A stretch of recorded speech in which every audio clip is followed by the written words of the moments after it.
John Lavelle once again. Listen, YouTube Nation.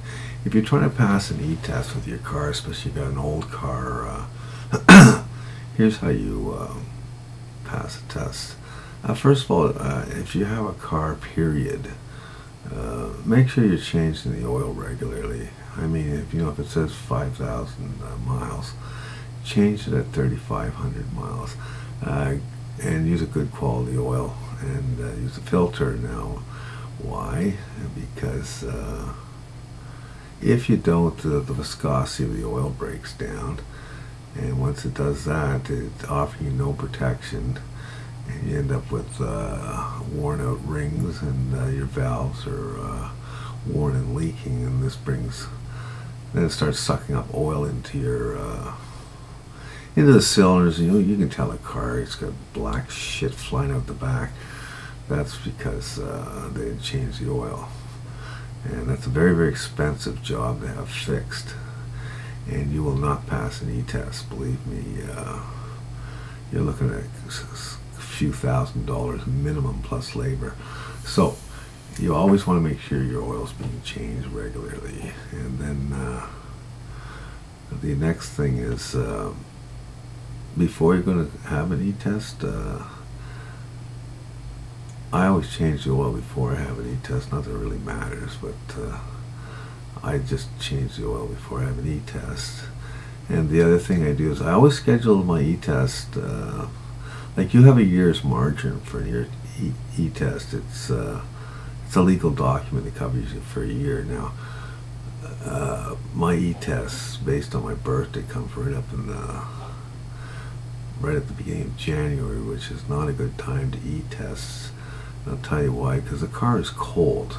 Anything worse than trying to get cars are not efficient the first 4 to 5 minutes of operation, and that's talking about the summer. In the winter time, it's longer because the engine is cold, so it's burnt. It's wasting a lot of gas.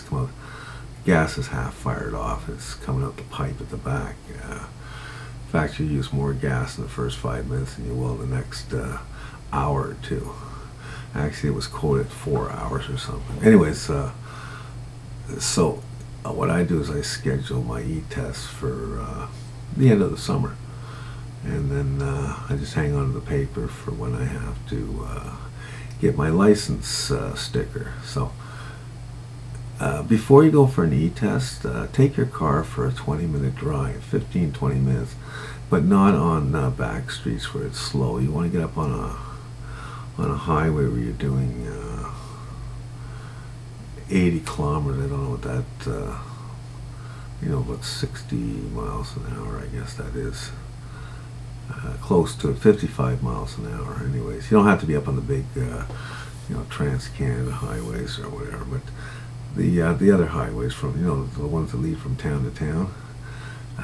One of those, and you want to give it a nice run, so that when you get to the place where it's going to be e-tested, that engine is nice and hot and it's burning the fuel efficient, and that's what you want to do.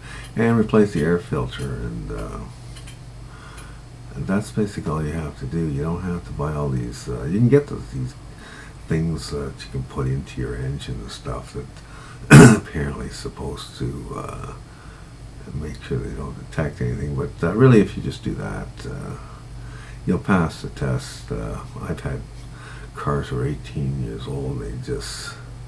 They were coming up as new vehicles. That's how efficient they were burning.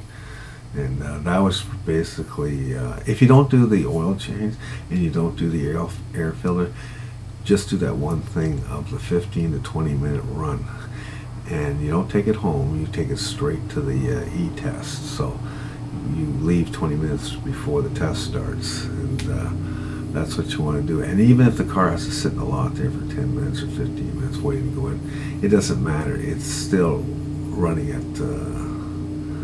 it's still at its peak as far as performance goes. So that's what you want to do. See you.